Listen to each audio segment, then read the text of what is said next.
Hello friends, विवा food रेसिपीमध्ये आपले सगळ्यांचे मनापासून स्वागत। आज आपण बनवणार आहोत मैदा न वापरता गव्हाच्या पिठापासून तयार होणाऱ्या अशा तिखट पुऱ्या, ज्या लहान मुलांच्या खूप आवडीचा पदार्थ आहे।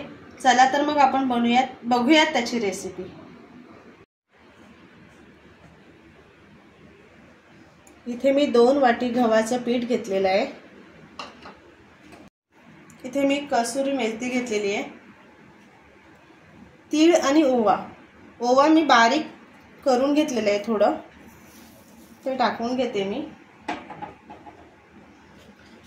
थोडं मीठ घालून घेते चवीप्रमाणे आणि 1 चमचा मसाला घेतलाय। हे एकत्र करून घेते।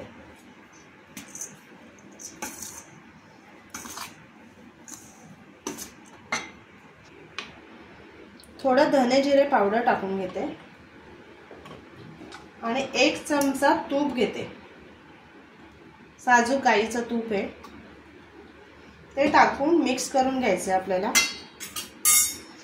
आता सुट्ट्या लागलेल्या आहेत मुलांना, बाहेर जाण्याचे योग खूप येत आहेत, पिकनिक वगैरे सगळे त्याचे। तर त्यासाठी प्रवासामध्ये या पुऱ्या ज्या आपण करतोय गव्हाच्या पिठाच्या तिखट पुऱ्या, तर ट्रॅव्हल्समध्ये प्रवासामध्ये खूप छान होतात। बाहेरचं खाऊन मुलांना त्रास होतो, त्यासाठी आपण घरातून बनवून चटपटीत अशा या तिखट पुऱ्या बनवून नेऊ शकतो। ते 15 दिवस टिकून राहू शकतात। आता ह्याच्यामध्ये मी थोडं पाणी घालून मळून घेणार आहे। हे आपल्याला घट्ट असं मळून घ्यायचं आहे।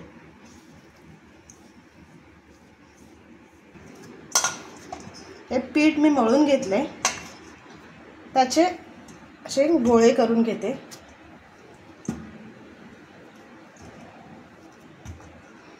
गोळे करून घेतले। इथे मी एक गोळा घेतलाय चपाती एवढा, त्याला पीठ टाकून लाटून घेणार आहे मी।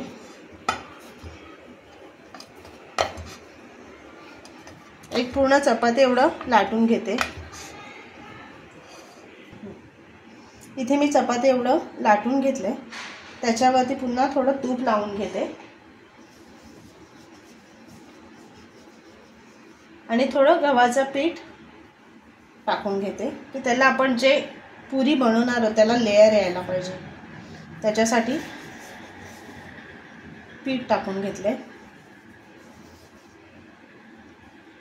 आणि ह्याला असं रोल करून घ्यायचं।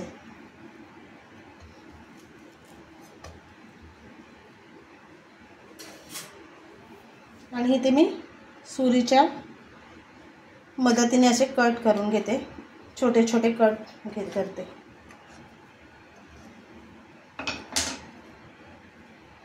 आणि आपल्याला असं दाबून त्याचे थोडंसं लाटणीच्या साहाय्याने दाब देऊन ते पातळ करून घ्यायचे।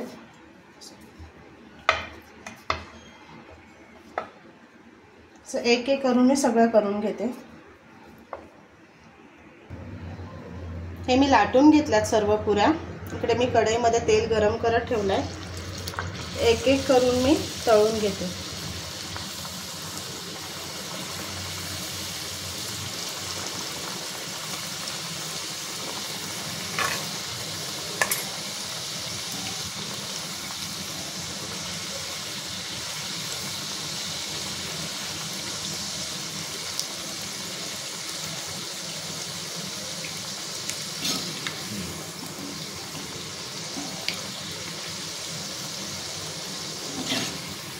मस्त छान कलर आलेला आहे, त्याला खरपूस अशा तळून झालेल्या आहेत।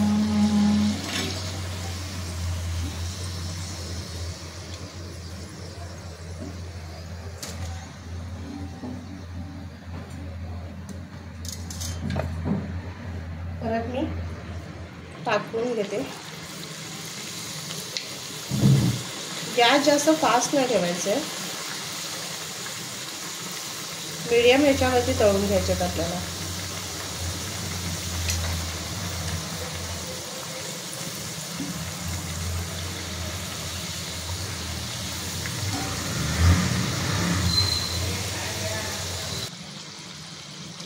खूप छान खमंग सुगंध येतो याचा।